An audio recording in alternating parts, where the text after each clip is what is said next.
Welcome to Field Notes.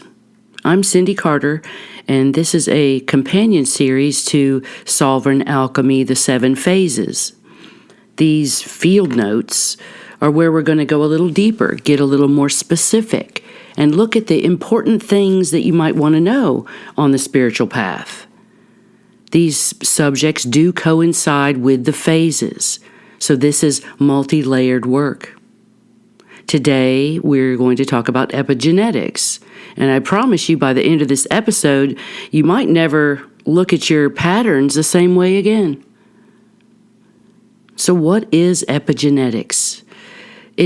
Let's put it in a simple terms, like you have DNA, and you have these little DNA markers, and your DNA contains genes and gene expressions.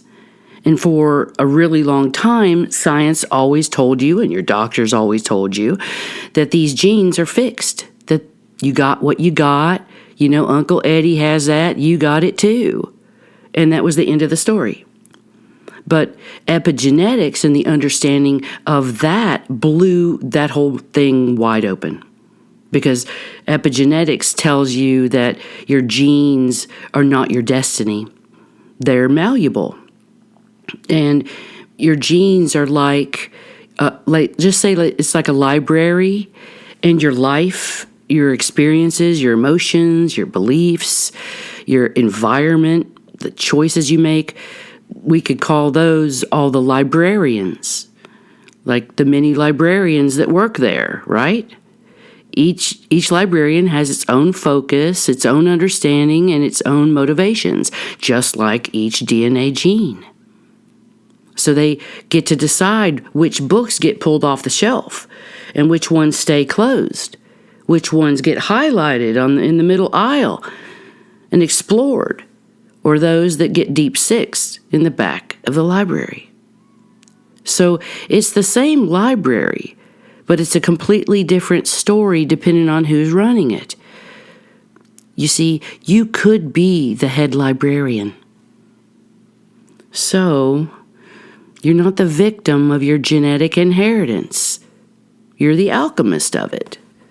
And this is a science.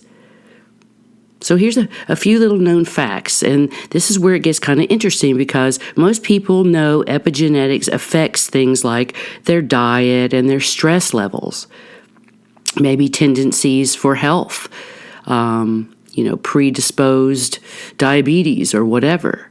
But here's what doesn't get talked about enough. Your emotional experiences change your gene expression. It just changes it. So think about that. Studies on trauma survivors show absolute epigenetic changes, not just in their own cells, where they can see a viable change from the trauma, but they were passed down to their own children and then their children's children. And I've heard studies of predisposition between 14 generations. I mean, yikes. That really kind of like means that Grandma Alice, that had a horrendous life experience, she handed those down through her gene expressions to other generations. Fear of heights, fear of running out of food, fear of bad health, fear of running out of money. These are all expressions. And you might be running a pattern that originated, 3 generations back. And I call these the epigenetic gifts.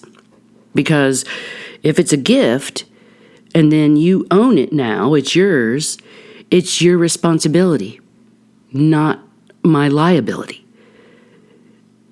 I'm looking at each of these trauma gifts, as a place where I can choose.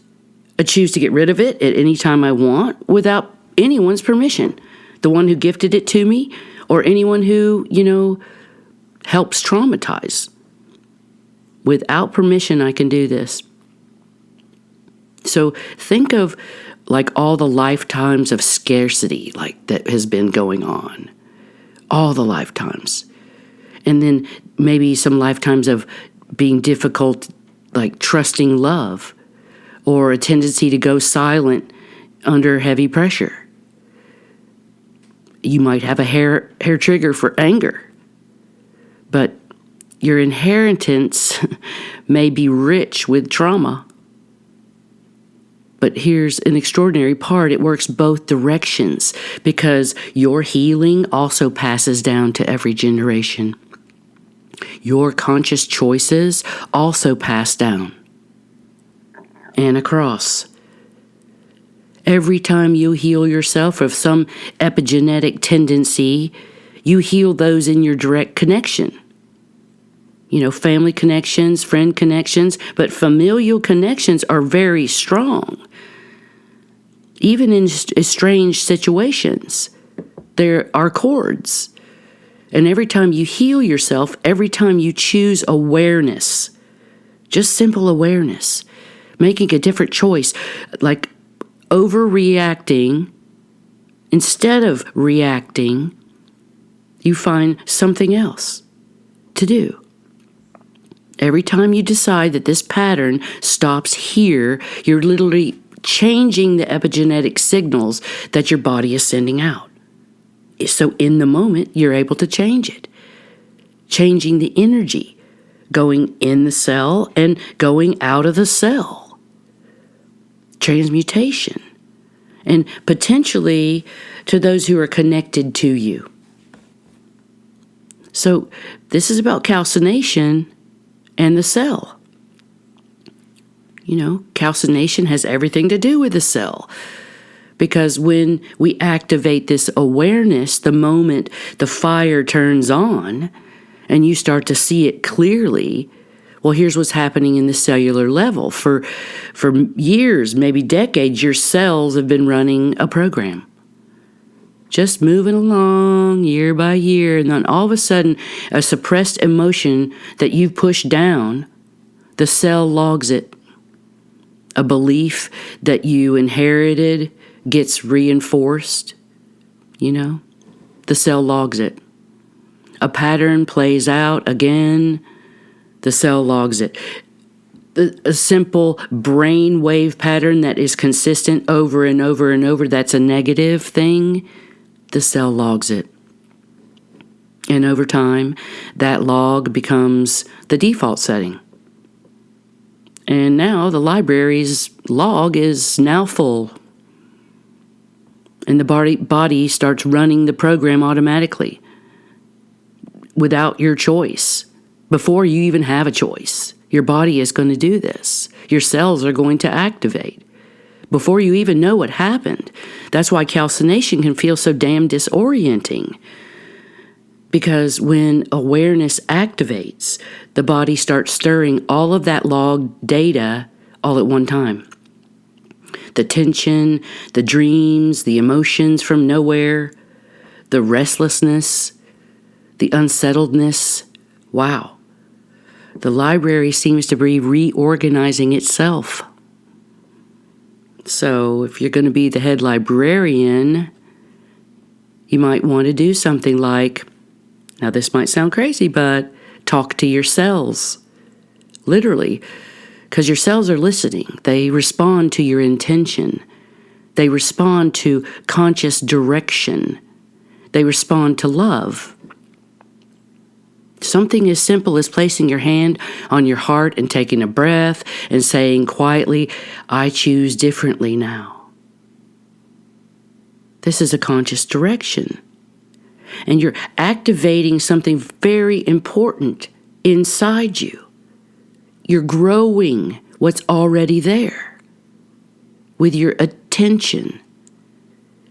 There is something called the God particle, the Higgs boson. It's a science. That's part of what we call God. I call it universe. If this is source energy, creator energy inside every cell you hold, and you respond now in a conscious direction, in a conscious, loving way toward yourself first, everything changes in that cell. Just through your conscious awareness, what can vibrate out of you would be a signal that shifted. There's a research on heart coherence, on your intention and your cellular responses. And there are measurable effects for emotions on your gene expression. All of it does point to the same thing. Consciousness reaches all the way down to the cell, to the pattern, to the inherited story. And you can change it. You can reprogram the log. The patterns you're seeing in calcination, the ones that got exposed by all the fire, they're not proof of who you are. They're like information about what's been stored, what's been logged in. And any stored or logged in things can be released, reoriented, reframed, reprogrammed. Inherited programs can be rewritten. Awareness alone can free you, because you're not the sum of what was handed to you. Awareness alerts all the areas of your consciousness, the ones you didn't even know about. Come into alignment. Higher awareness happens to you through awareness. You might think it's a small thing, but it's not, because you're the conscious being who gets to decide what happens next in this lineage. I mean, think about that. You could be the one in your entire family line who finally does this work consciously. And you walk through the fire instead of passing it forward. You heal yourself and you heal the others behind you. You can become the ancestor that your entire lineage has been waiting for. This is Sovereign Alchemy Field Notes, and I'll see you on the path.